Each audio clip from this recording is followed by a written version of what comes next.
Do you like the metaverse? Because I like the metaverse, and I'm really excited that Virtua's Cardano Island is sponsoring this episode. Cardano Island is one of those projects I'm excited to have in our ecosystem.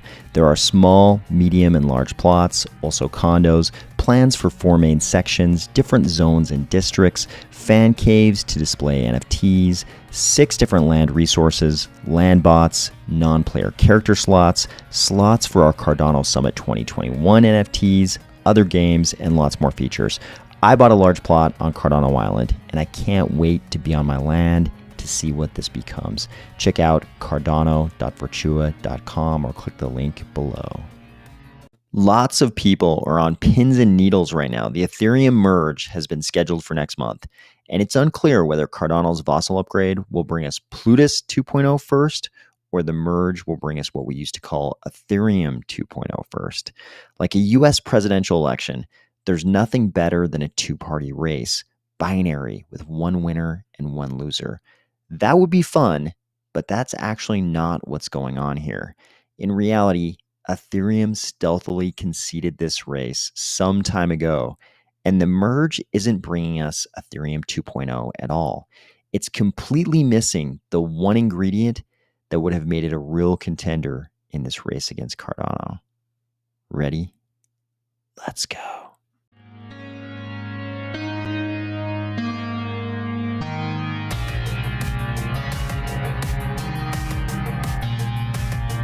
Today, we are going to discuss the scheduling of the merge and Vitalik's recent comments that were taken out of context, but actually betray what's really going on.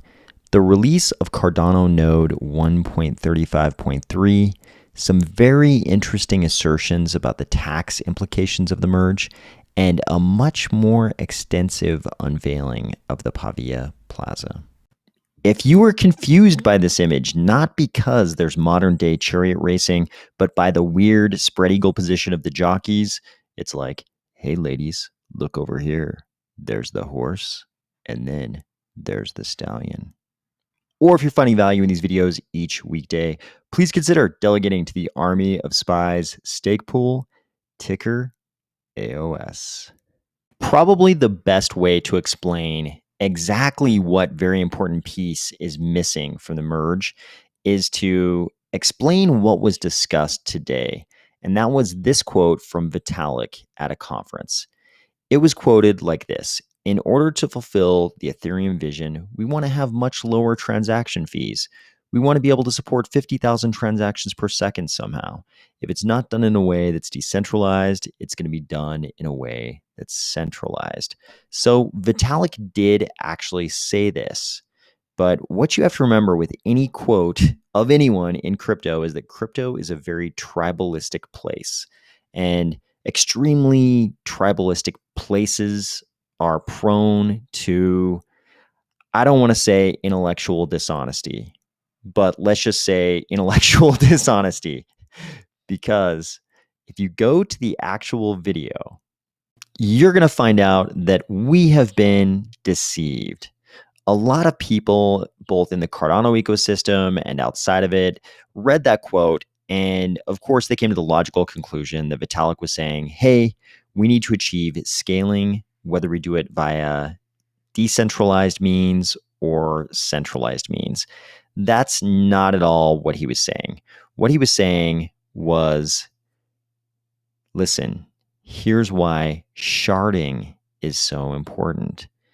Sharding is extremely important because we have to achieve scaling.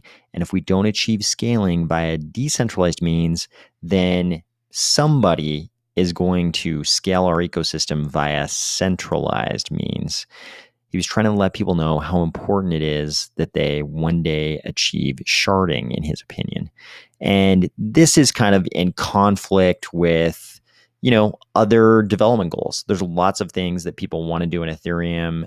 There are other people who want Ethereum to achieve some kind of a stable environment where they're not constantly changing the protocol. They're not constantly changing how the base layer works.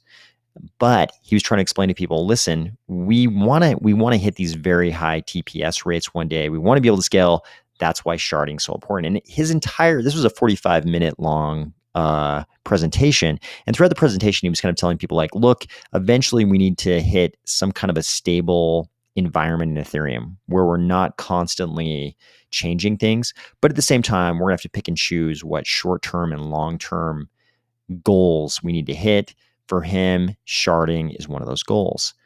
But sharding was one of the most important pieces of Ethereum 2.0.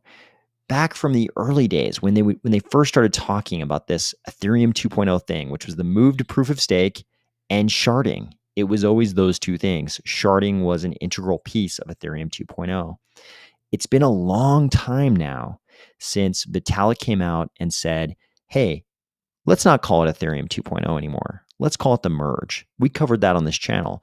The reason why he wanted to change the terminology was because they had conceded that when they went to Ethereum 2.0, it would not include sharding. And he knew people weren't going to accept an Ethereum 2.0 without sharding. So he was like, hey, let's just call it the merge. Let's drop this Ethereum 2.0 label, because they weren't going to be able to get sharding. They weren't going to be able to get to sharding. That's because this is an account balance system. And in this account balance system with global state, it's extremely hard to integrate sharding. In an EUTXO system like Cardano, it's easy to shard. Sharding is almost built in. It's almost native to an EUTXO system. How can you shard when global state is a thing in your ecosystem? If you have to know the state of everything, how can you have sharding? This is a very difficult problem. That's the piece that's missing from the merge. If the merge included sharding, then Ethereum would really be doing something. But what we're getting with the merge is something else.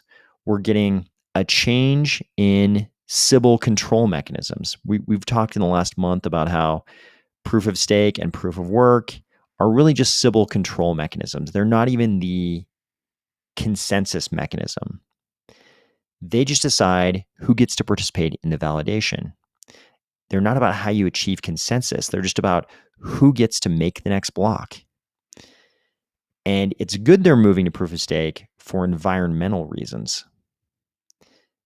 But it doesn't solve that really important piece of the blockchain trilemma that Ethereum's never been able to solve. We've got security. I see Ethereum Maximalists now even claiming that proof of stake will be a greater level of security than proof of work. I like that because Cardano's proof of stake as well.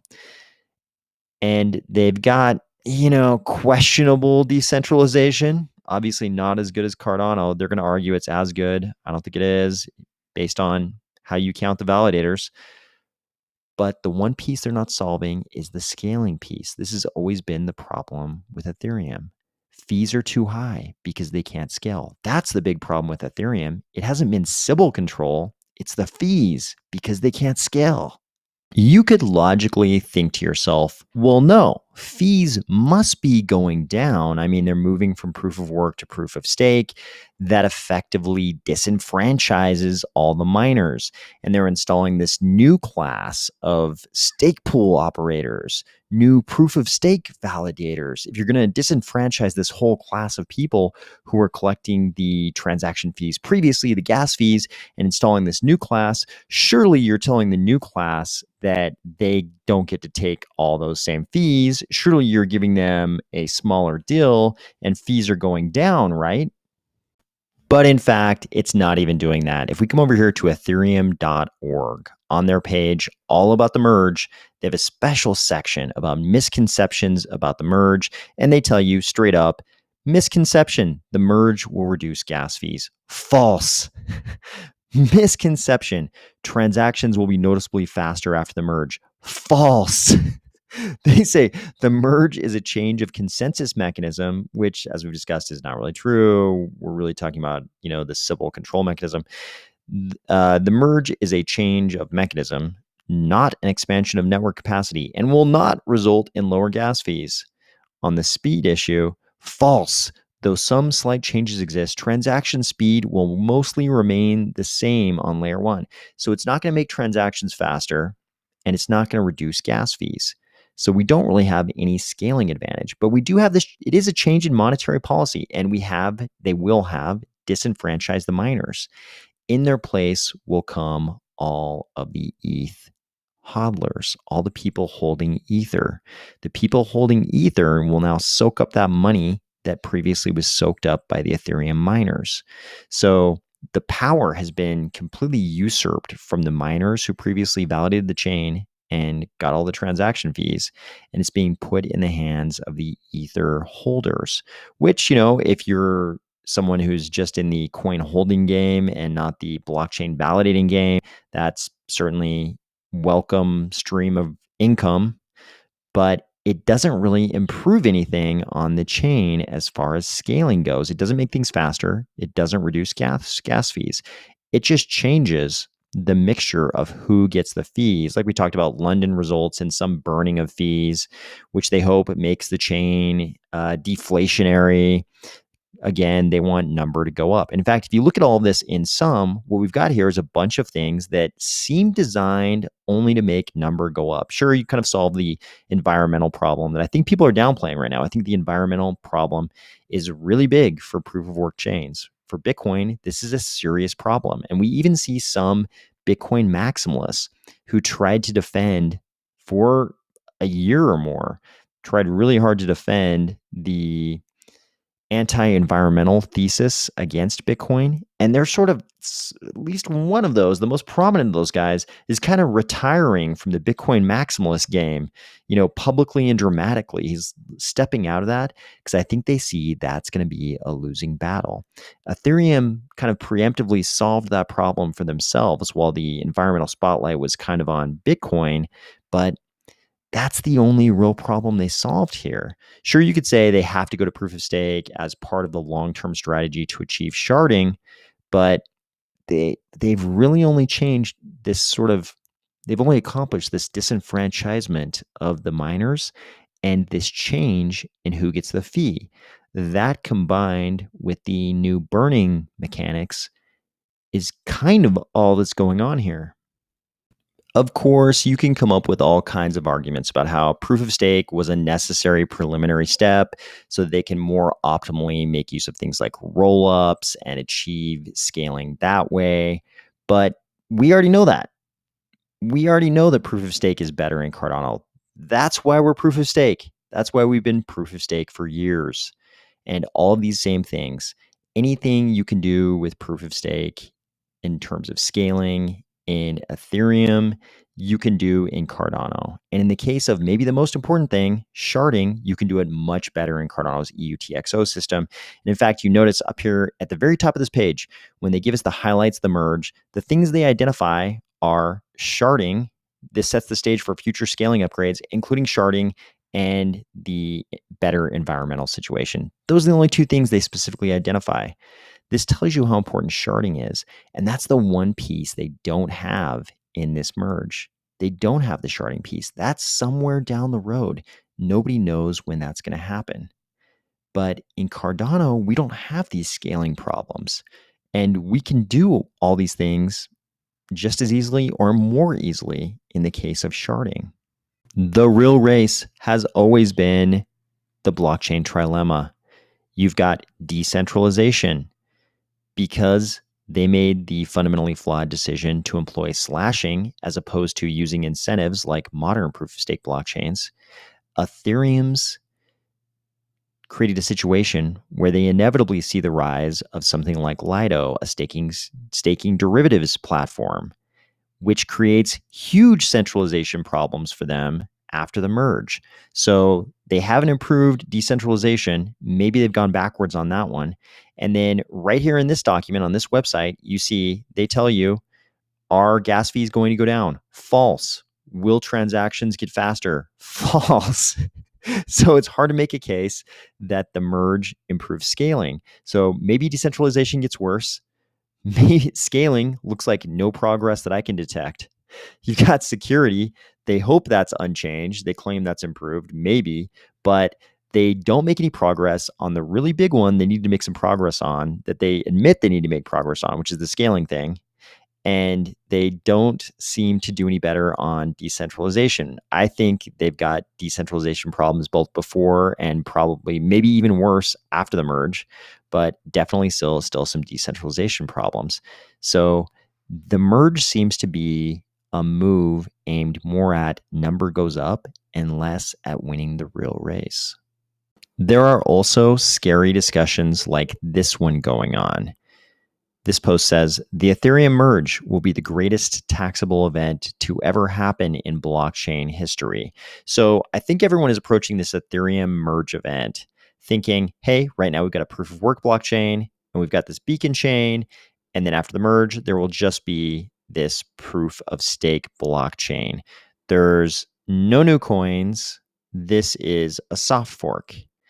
And we also know the IRS feels like they can definitely tax us on things like hard forks and airdrops, these events where you didn't have coins, and then after the event, you have coins, new coins that have some value. The IRS generally feels like they can tax you on those kind of events.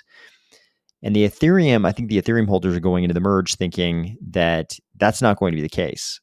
There's their Ethereum holdings on the proof of work chain, and then after the merge, they'll have their proof of stake holdings. But what if the scenario plays out like this? What if the miners continue mining on the old chain?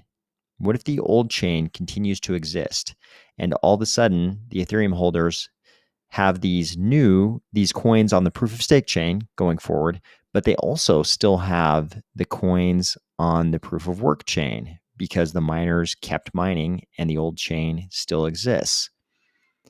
Then it's a different scenario because you've definitely got two sets of coins there. So one of those two sets is new. It's either the proof of stake set or the proof of work set that's new in that scenario. So I'm guessing that the smart people over in Ethereum have already guarded against this outcome. But given that it's a permissionless network and the fact that the miners are kind of getting disenfranchised, I can imagine some miners figuring out a way to continue mining on the old chain. And so maybe they do end up with two sets of coins, in which case, I mean, you can logically argue one of those two sets is new, and you can imagine the IRS might want to tax people on that. So I don't know. Maybe there's something about the merge that I don't understand, and somehow it's impossible for the old chain to continue to exist. But as hilarious as this scenario sounds, I'm curious to see how this actually plays out. Obviously, none of this is tax advice. This is all just my favorite thing, baseless speculation. But let's say we do have a scenario where the miners continue mining and the proof of stake coins are considered the new coins. I wonder in that scenario if we see people trying to account for that as, hey, I had my old coins, they were worth X. I'm going to reflect a loss on those proof of work coins because they're now worth much less. I think we can all assume that the proof of work coins would be worth much less than the proof of stake coins. And then they'll offset that loss against the gain they experienced by receiving these new proof of stake coins. Meanwhile, over here in Cardano land, it is once again blue skies and calm weather. Here we had the release of Cardano node 1.35.3. I believe this is the one that Charles told us about. There were sort of three different sets of bugs and three different versions to address each of those sets of bugs. And here we are now at Cardano 1.35.3. And I believe this is the one that Charles said should be the candidate for Vossel. And here we see node 1.35.3 fixes some important issues with previous versions of the node and provides some CLI enhancements. The node provides full Vossel era capabilities. So with the release of this node, which was about 9 hours ago, it looks like we're finally in that home stretch for Vossel. We still don't know when Vossel is going to happen, but I'm hoping we get a scheduled date soon. Also, there was a Pavia rebrand. And I'm not going to lie, if the actual Pavia metaverse looks anything like these images we're seeing on the new website, this could be a pretty good time. But I think some of the more interesting things may actually be on the roadmap. Chief among those roadmap items are these two things: Q3 2022, Phase 4, deployment dates, announcing expected dates for full deployment. I would like to know those dates. This sounds intriguing. Q3/Q4, Phase 5, Pavia Plaza event, first live event hosted in the Pavia Plaza. Also very intrigued. Speaking of the Pavia Plaza, we got a more extensive look at this first district as well. Today, Pavia dropped this video, which is a much more extensive and narrated fly through of this same first district they've unveiled of the Pavia Plaza, which is kind of a Japanese themed district. And the video has quite a few more looks at what this part of the plaza will look like. And the narration gives us some additional details as well, like some of the machines inside the district, like these ATMs right here, might actually be operable at some point in the future and do real things for us. But looking around at some of these images, if the actual in-browser gameplay experience is anything like these images, I think this is going to be a pretty interesting place for the Cardano ecosystem to kind of hang out. And I don't think we fully yet understand all the different use cases for something like this within a cryptocurrency ecosystem.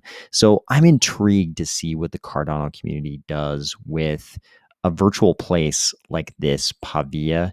And they pointed out that these are just views of the Pavia Plaza, which is of course sort of created, directed by the project. But the vast majority of the Pavia world will actually be user generated by everybody, all the NFT holders on their own parcels. So whatever we see in the plaza won't necessarily be representative of all the sort of what I imagine are going to be, sort of eclectic things out in the rest of the Pavia world. So I'm excited to see what Pavia is actually like when it's up and running. But we're now in the waning days of summer. This good weather won't be here much longer. So I hope you're getting out and doing something fun this weekend. And I will talk to you soon.